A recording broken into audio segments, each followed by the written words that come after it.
에베소서 6장 21절에서 24절 하나님의 말씀을 들으십시오.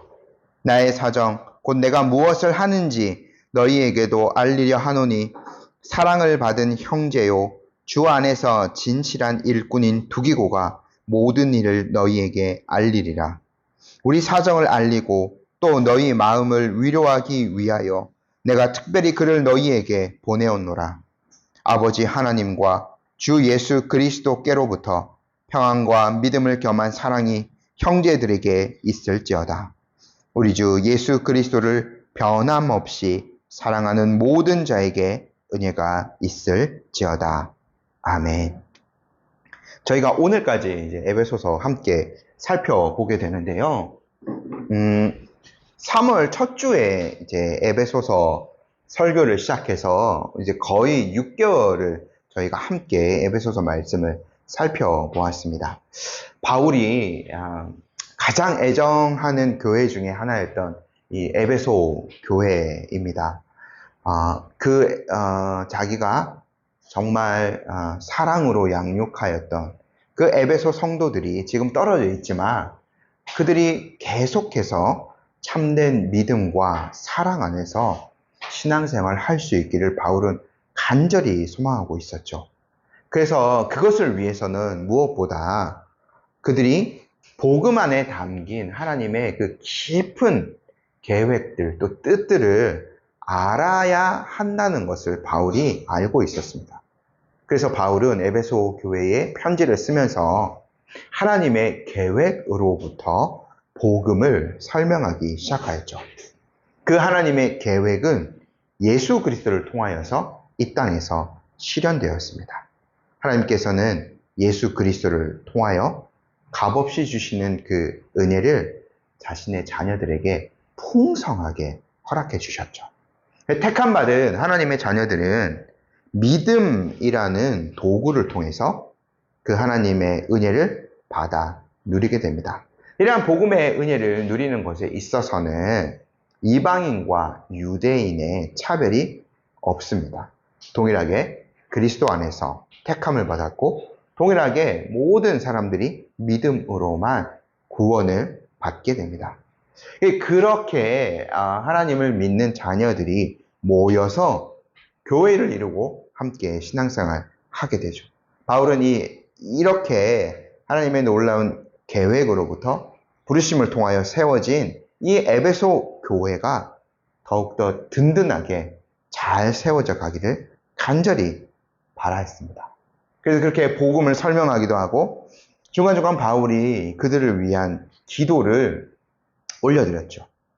이 에베소 성도들의 믿음이 강건하여지기를, 사랑이 더욱더 견고하여지기를, 하나님의 모든 충만하신 것으로 충만케 되기를 바울은 간절히 기도드렸습니다. 그래서 그들이 더욱더 그리스도를 닮은 삶을 살아가도록, 그리스도를 닮는다는 것은 그분의 삶과 인격 모두를 이렇게 닮아가는 그 삶을 이야기하는 거죠. 그러한 그리스도인다운 합당한 삶을 살아가기를 간절히 바랬죠. 그리고 이제 저희가 한 2주간에 걸쳐 살펴봤는데 마지막으로 그들이 그리스도인으로 겪게 될 영적인 싸움 가운데서 잘 무장하여서 적들이 그 다가오는 적들을 잘 이겨내기를 소망하였습니다. 그리고 지난 시간에 저희가 봤죠. 마지막으로 바울이 기도의 필요성을 언급하였죠. 깨어서 성령 안에서 서로를 위해 함께 기도할 것을 바울은 권면하였습니다. 그리고 또 자신의 복음 전도 사역을 위해서 기도해 달라는 것을 빼놓지 않았습니다. 근데 이제 우리가 한번 생각해 보면 우리가 누구를 위해서 기도할 때에 어떤 사정을 놓고 기도할 때에 그 일에 대해서 아니면 그 상대방에 대해서 막연히 알고만 있으면 구체적인 기도가 잘 나올 수 없겠죠. 그냥 두루뭉술한 기도가 나올 수밖에 없을 겁니다. 바울이요. 그래서 자신의 사역을 위해서 기도를 부탁했으며 에베소 성도들에게 자신의 지금 사역이 어떠한가, 형편이 어떠한가를 더욱더 상세하게 알려주어야 했을 겁니다. 자신이 처한 형편들을 알려주어야 했던 거죠. 근데 저희가 에베소서를 다시 한번 생각해 보면 바울이요 곳곳에서 자신의 형편을 이야기했어요. 제가 몇 구절 읽어 드릴게요. 3장 1절에 갇힌 자 된 나 바울이라고 표현해 놓았고요. 13절에 3장 13절에 너희를 위한 나의 여러 환난이라는 표현을 했습니다. 4장 1절에 주 안에서 갇힌 내가 라고 또 표현을 했고요. 제가 지난 시간에 또 보는데 바로 앞에 20절을 보면 이 일을 위하여 내가 쇠사슬에 매인 사신이 된 것이라고 바울이 표현해 놓았죠. 그러니까 지금 이제 옥에 갇혀 있고 자유롭지 못하고 여러 환난 가운데 있다는 것을 군데군데 편지에 표현해 놓았습니다.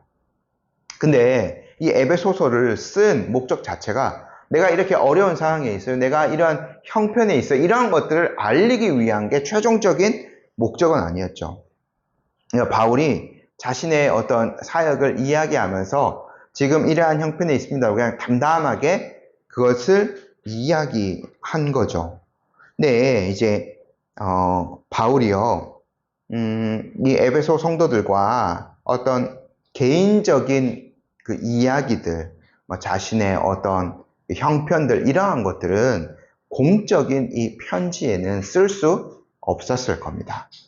그러니까 여기에는 그러니까 에베소 교회에 공적으로 보내는 내용들이기 때문에 바울의 어떤 사적인 지금 형편들, 건강 이러한 것들은 다 담지 못하였겠죠. 이러한 것들은 이 편지를 들고 가는 다른 그 사람에게 개인적으로 아마 이렇게 바울의 형편을 알렸을 거예요. 에베소 성도들도 이 편지에 담긴 공적인 내용들 이것이 중요하고 이 편지의 내용을 그대로 수납하였겠지만 또 이것과 함께 자신들에게 복음을 전하여 주었고 영적인 지도자였던 그 사도 바울의 형편을 알고 싶었을 거예요. 그래서 이제 바울이 더 얘기할 것들 많이 있습니다. 지금 현재 건강 상태, 로마 감옥의 상태가 어떠한가, 그리고 이제 지금 그 바울을 둘러싼 로마 정치에 어떤 지형적인 변화가 있어서 자기의 상황이 어떻게 될 건가, 이러한 것들, 세세한 것들, 에베소 성도들도 너무나 궁금해했을 것이고, 바울도 그들에게 이러한 것들을 알리고 싶어 했을 거예요. 저희가요, 이렇게 편지를 주고받고 서신을 주고받지만, 사실은 대면하여서 누군가를 만나서 얘기하는 것만큼 상대방을 잘 알 수 있는 것도 없죠. 저희가 종종 얘기하지 않습니까? 아무리 다른 사람들과, 친한 사람과, 톡을 많이 하고, 전화통화를 오래 하고 한다 할지라도, 정말 우리가, 그리워하는 사람이 있다면 꼭 한번 만나자라는 이야기를 하죠. 그리고 꼭 만나서, 오랜 시간을 이야기할 겁니다. 정말 사랑하는 사람이 있다면 그렇게 보이지 않는 것으로 연결되는 것도 중요하지만 대면으로 보고 이야기하고 형편을 알리고 서로 정말 그 어떤 만났을 때 일어나는 그 사람의 감정의 것들이 있는 거죠. 그러한 교제를 나누고 싶어 합니다. 바울은 누구보다도 간절하게 에베소 성도들과 그러한 만남을 가지고 싶었을 거예요. 에베소 성도들도 마찬가지였을 거고. 바울이 얘기했던 대로 지금 자기가 쇠사슬의 메인 형편이기 때문에 갈 수 없죠. 그래서 자신의 형편을 가장 잘 알려줄 수 있는 사람을 택해서 이 편지를 보내고 자신의 형편도 그 사람이 이제 구두로 이야기해 주는 그 부탁을 했을 겁니다. 바로 그러한 역할을 맡은 사람이 두기고였던 거죠. 저희가 21절 말씀 함께 한번 읽어볼게요. 나의 사정 곧 내가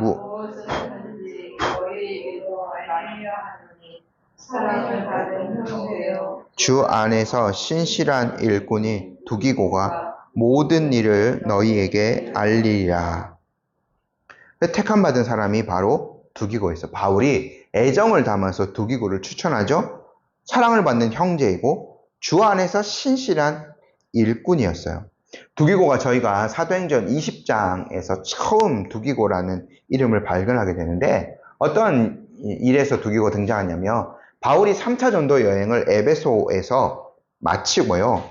예루살렘으로 돌아가게 될 때에 바로 예루살렘으로 가지 않고 아가야 지역과 마게도니아 지역을 거쳐서 조금은 멀리 돌아서 다시 예루살렘으로 귀환하게 됩니다. 근데 그때 이제 유럽으로 바울이 다시 건너가게 된 이유가 있는데 그 중에 하나가 뭐냐면 그 유럽의 교회들이 예루살렘에 사는 성도들을 위하여 예루살렘 교회를 위하여서 연보를 했어요. 그들이 형편이 조금 어렵다라는 것을 알아서 교회들에서 따로 모아서 연보를 했습니다.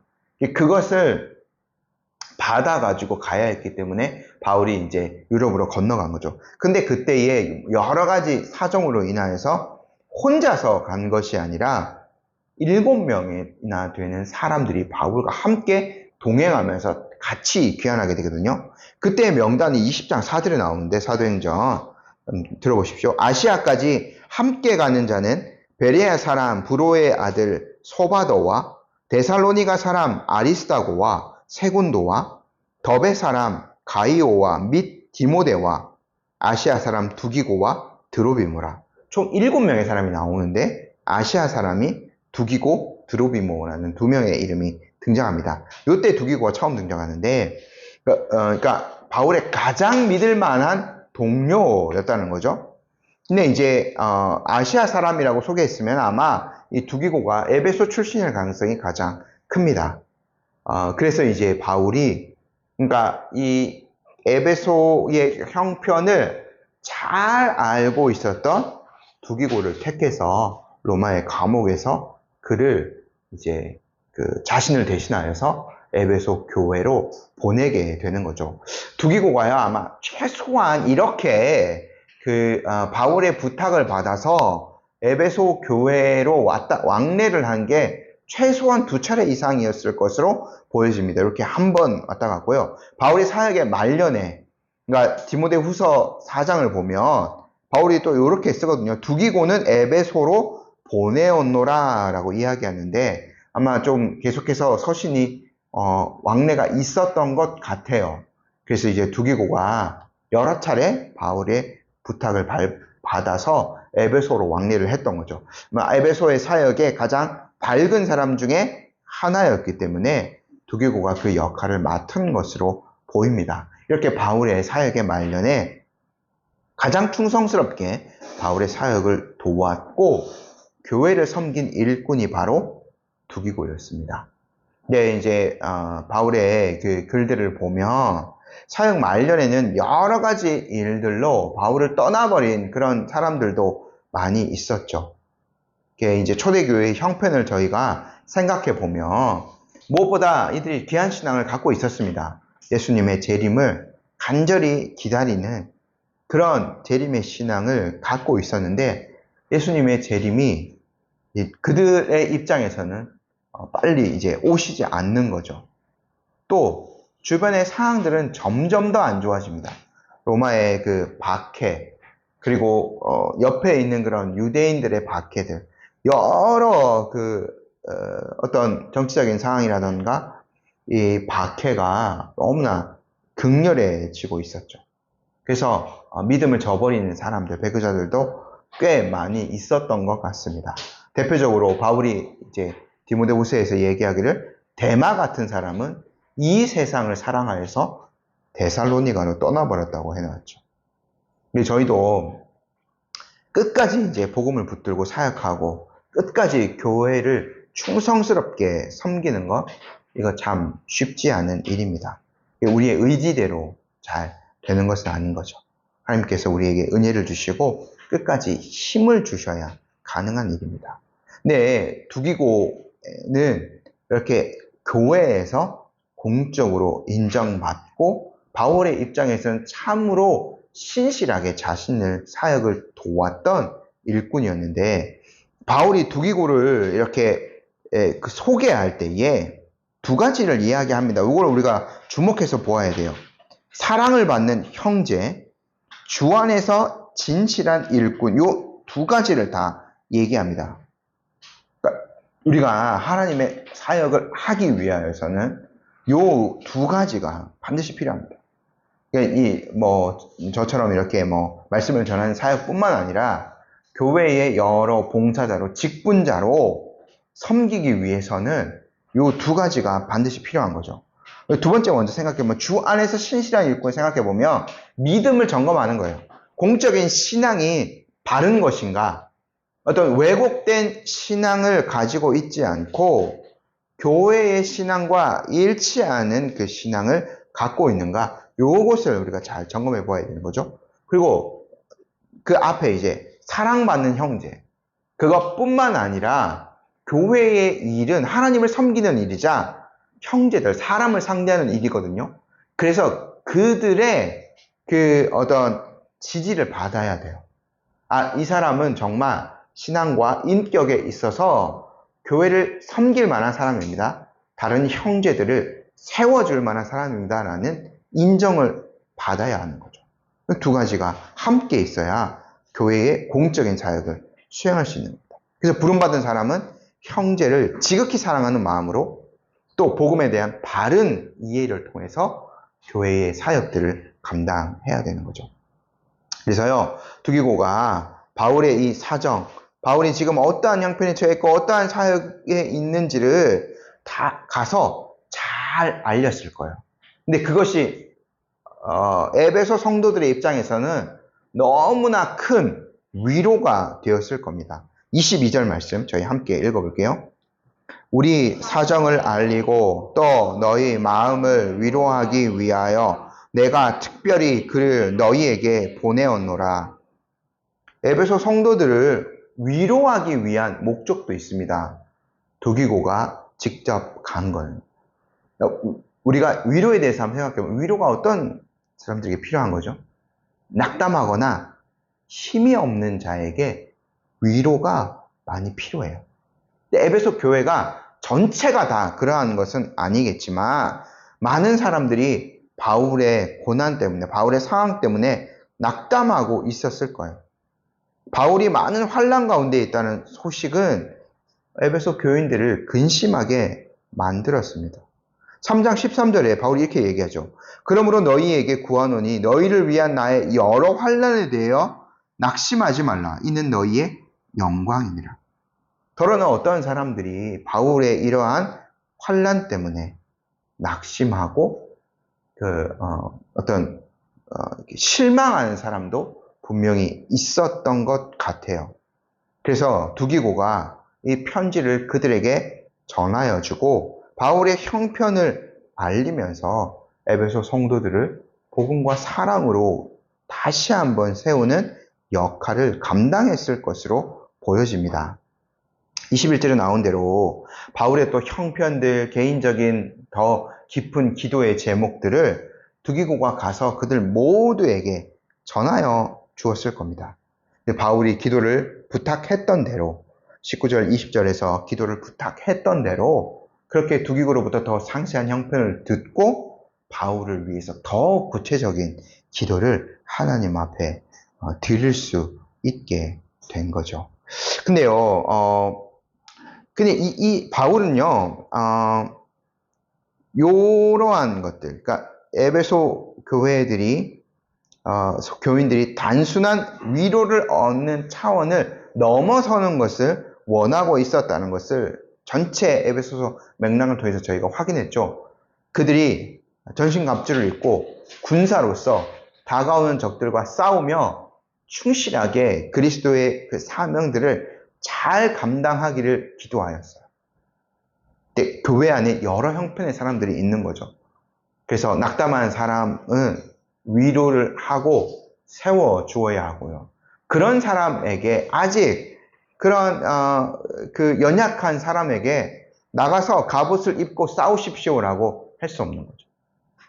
그리고 또 어떤 사람들은 더 강한 믿음을 가지고 복음을 증거하면서 에베소 교회 사역이 끝난 게 아니죠. 바울이 와서 복음을 전하고 교회가 세워졌으면 그것으로 에베소 교회 사역이 끝난다. 있는 사람들만 잘 가르치고 하면 되는 아니요. 에베소 그 지역, 아시아 지역에는 아직도 복음을 듣지 못한 사람들이 많이 있습니다.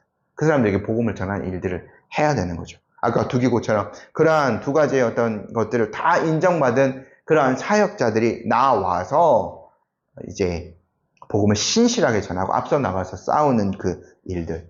제가 지난 시간에 표현했던 대로 이제 나가서 싸우는 사람, 적진을 향해서 싸우는 그러한 사람이 필요한 거죠. 이렇게 이제 바울이 그 외에 여러 사항들을 놓고 이렇게 기도했을 뿐만 아니라 로마의 감옥에 갇혀져 있지만 에베소 교회를 위한 사역들을 계속 하고 있었던 거죠. 그리고요, 바울이요, 이제 그 에베소 교인들을 위한 짧지만 강렬한 두 개의 간구로 이 편지를 이제 마무리하게 됩니다. 23절 말씀 저희 함께 읽어볼게요. 아버지 하나님과 주 예수 그리스도께로부터 평안과 믿음을 겸한 사랑이 바울이요 23절에서는 세 가지 간구를 합니다. 평안, 믿음, 사랑. 사실 이 지금 바울이 이야기하는 거 뭐 24절에 나오는 은혜까지 요 네 개가 기독교 신앙의 핵심이에요. 평안을 바울이 구하는데 이거는 에베소에서 이미 얘기했죠. 2장 14절에 그는 우리의 화평이신지라 둘로 하나를 만드사 원수된 것 곧 중간에 막힌 담을 자기 육체로 허시고 예수 그리스도께서 성취하신 그 화평을 가리키는 것. 하나님과 우리 사이가 원래는 원수된 관계였죠. 죄 때문에. 하지만 예수 그리스도께서 그 자신을 온전히 희생하셔서 하나님과 우리 사이를 화목하게 해주셨죠. 이 사역을 하신 겁니다. 이러한 은혜가 더하기를 기도한 거죠. 또 예수님이 어떠한 사역들을 하셨다고 에베소에서 언급했나요? 이방인과 유대인 사이의 벽을 허무셨습니다. 그리고 에베소 교인들이 그 평화의 복음을 바울로부터 들었죠. 주님이 주시는 그 평안이 그들에게 머물러 있습니다. 하지만 그들이 계속해서 유지해야 될 평안이 있습니다. 화평이 있어요. 내 옆에 있는 동료 신자들과의 관계에서도 평안, 이 평화라고도 표현할 수 있는데 이것이 이제 관계적인 어떤 평화가 또 계속해서 교회 안에 머물러 있어야 되는 거죠. 이제는 이 교회 안에 머물러 있는 사람이 누구든지 간에 그들을 사랑하고 그리스도의 은혜를 함께 나눌 자로 품어 주어야 하는 겁니다. 그러니까 화평의 공동체를 가꾸어야 될 의무가 에베소 교인 전체들에게 주어져 있는 거죠. 복음을 통해서 화평을 경험하였기 때문에 형제들과도 화평을 누리며 교회를 평화롭게 만들어가야 될 의무들이 있는 겁니다. 그래서 그들에게 평안을 간구하였고요. 또 바울이 그 믿음과 사랑을 그들에게 이제 있기를 간구하는데 요 믿음과 사랑은 따로 떨어진 항목이 아닙니다. 그러니까 믿음을 겸한 사랑이라고 표현하는 게 좋을 것 같습니다. 그러니까 바울이요, 요 믿음과 사랑을 같이 이제 함께 하면서 표현한 것은 사랑과 믿음이 사실은 동전의 양면처럼 붙어 있는 거예요. 사랑은 믿음에서 비롯되는 것이고 믿음은 반드시 사랑을 수반하게 됩니다. 하나님께서 예수 그리스도를 통하여서 우리에게 사랑을 베푸셨죠. 그것을 우리가 받아들이는 것에서부터 믿음이 시작되는 거예요. 그러니까 믿음을 가진 사람은요, 하나님의 사랑을 깨달은 사람입니다.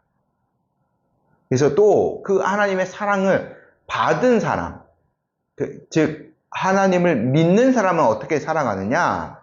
아까 이야기했지만 형제들과 화평을 누리며 형제들에게 사랑을 베푸는 삶을 살아가는 거죠. 계속해서 이것이 그러니까 믿음이 사랑을 불러일으키고 사랑은 믿음을 불러일으킵니다. 계속해서 점점 더 이것이 확장되어져 가는 거죠.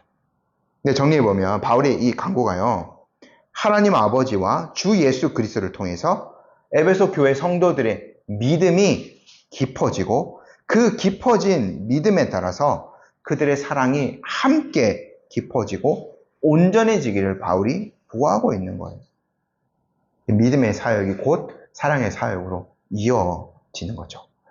바울은요, 마지막으로 그들에게 이제 은혜를 구하고 편지를 마무리합니다. 24절입니다. 우리 주 예수 그리스도를 변함없이 사랑하는 모든 자에게 은혜가 있을지어다. 하나님께서 자신의 독생자 안에서 우리를 향하신 자신의 사랑을 증거해 주셨어요. 그리고 그것을 끝까지 보증해 주셨습니다. 아들 예수 그리스도를 통해서 우리에게 주어진 하나님의 사랑은 언제나 변함이 없어요. 이것을 간단하게 표현하면 은혜입니다. 근데 은혜는요, 구원 받을 때만 필요한 것이 아니에요. 성도의 삶에는 늘 은혜가 필요하죠. 바울은요, 성도들이 진실한 마음으로 하나님의 아들을 사랑할 때 우리에게 은총으로서 하나님께서 은혜를 선물로 주신다는 것을 표현하고 있어요. 그래서 우리 주 예수 그리스도를 변함없이 사랑하는 모든 자에게 은혜가 있을 것이다 라고 이렇게 편지를 마무리한 거죠. 은혜가요, 거저받는 겁니다. 그래서 은혜입니다.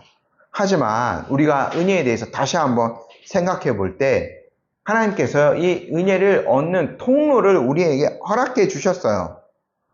기도와 우리가 그냥 일반적으로 하나님의 말씀을 보는 것, 또 기도하는 것, 오늘 이제 저희가 성찬하는데 성찬을 통하여서 하나님의 은혜를 누릴 수 있도록 도구를 주신 거죠. 믿는 자들에게 이러한 그 은혜의 도구를 사용하여서 계속해서 하나님의 은혜를 더 풍성하게, 더 깊이 있게 누려갈 수 있도록 해 주셨습니다. 우리가 이것들을 부지런히 사용하고 그러므로 말미암아 하나님을 더 사랑하게 되고 그렇게 하나님의 은혜가 우리 안에 더 풍성케 되어지는 거죠. 에베소서 전체적인 이제 결론을 맺겠습니다. 우리가 주님의 교회에 대해서 한번 생각해 볼 때 주님의 교회는 신실하신 주님의 은혜로부터 시작되었습니다. 바울이 이야기 하나님의 계획으로부터 이 교회가 시작된 거죠. 그리고 이 교회는 계속해서 하나님께서 붙들고 계셔요. 하나님의 은혜가 이 교회를 유지하게 되고 또 교회가 영원히 이 땅 가운데서 존재하게 해 주십니다. 하나님 그 교회의 역사를 우리가 상세하게 바라보며 하나님께서 그렇게 다 역사하셨지만 또 안을 살펴보며 교회의 역사 속에는 늘 바울, 두기고와 같은 신실한 일꾼이 끊임없이 있었다는 거예요. 그들의 섬김을 통해서 교회가 유지되고 보존되고 다음 세대에 전달되고 성장하게 됩니다. 우리가 계속해서 주님의 교회가 이 땅 가운데 잘 세워지기 위해서는 성도의 수고가 필요하다는 것을 알아야 합니다. 복음의 확장, 교회의 성장을 위해서는 성도들의 눈물의 기도와 애정 어린 헌신이 반드시 필요합니다. 공적으로 인정받은 사역자의 이름이 나오죠. 바울 사도로 부름받은 바울과 또 두기고 이러한 공적인 일꾼이 있었어요. 근데 이 편지를 받는 에베소의 많은 교인들의 이름은 등장하지 않죠. 하지만 그들 모두가 신실하게 그 당대에 주님의 교회를 위해서 살았고 주님의 영광을 드러내면서 살았습니다. 요 시대뿐만 아니라 그 다음 시대, 그 다음 세대 계속해서 주님의 교회 가운데는 주님을 신실하게 섬기는 하나님의 사람들이 있어 왔어요. 한 세대도 그러한 사람이 없었던 적이 없습니다. 오늘날까지 주님의 교회를 위해서 충성스럽게 살다간 사람이 끊이지 않고 있는 거죠. 저희가 복음을 생각할 때에 하나님의 은혜가 우리에게 직접 전달되어지기도 했지만 또 우리의 믿음의 선배들을 통해서 내려온 이 믿음의 유산이 있었다는 것을 결코 간과하지 말아야 됩니다. 우리가 지금 어떠한 태도로 신앙생활 하고 있나요? 우리가 지식적으로는 에베소 성도들보다 더 잘 알고 있을지도 모릅니다. 우리에게는 이렇게 완성되어진 하나님께서 완성시켜 주신 이 성경이 들려있고 늘 하나님의 말씀을 볼 수 있으니까요. 또 2000년 동안 주님을 믿는 교리들이 거의 이제 잘 정리되었죠. 그렇기 때문에 우리가 에베소 성도들보다 더 하나님을 아는 지식들 분명하게 알고 있을 수 있습니다. 우리의 신앙의 형편은 어떠한가요? 정말 저희들이 변함없이 하나님을 참되게 사랑하고 있나요? 하나님의 은혜 안에서 참된 평안을 누리고 다른 성도들과 화평을 누리며 살아가고 있나요? 정말 참된 사랑의 실천을 하면서 살아가고 있나요? 때로는 우리가 너무나 말로만 잘 이렇게 하고 있는 것처럼 보일 때가 많이 있는 것 같아요. 근데 우리가 잘 알고 있죠. 하나님은 우리 말로써 우리를 심판하지 않으십니다. 우리의 참된 행위를 보실 것입니다. 그래서 우리도 신실하게 동시대에 지금 이 시대의 교회와 성도들을 섬기며 살아갑시다. 세상을 위하여서 사랑의 사역을 하면서 살아갑시다. 이렇게 우리가 교회 역사의 한 페이지를 채워가는 사람으로 살아갔으면 좋겠습니다. 바울과 같은 심정으로 하나님 앞에 기도합니다. 하나님과 땅에 있는 각 족속에게 이름을 주신 하나님 아버지 앞에 무릎을 꿇고 기도합니다. 하나님 아버지와 우리 주 예수 그리스도로부터 오는 평화와 믿음과 사랑이 모든 성도님들께 함께하기를 기도합니다. 아울러 하나님의 크신 은혜로 지상의 모든 교회들이 온 세상 사람들과 하늘에 있는 정사들과 권세들에게 하나님의 능력과 지혜를 드러내고 하나님의 백성들의 영광과 평화와 아름다움을 드러내기를 간절히 소망합니다. 제가 마지막으로 에베소서 3장 20, 21절 말씀을 읽고 설교를 마무리하겠습니다. 우리 가운데서 역사하시는 능력대로 우리가 구하거나 생각하는 모든 것에 더 넘치도록 능히 하실 이에게 교회 안에서와 예수 그리스도 안에서 영광이 대대로 영원 무궁하기를 원하노라. 아멘. 함께 기도하도록 하겠습니다.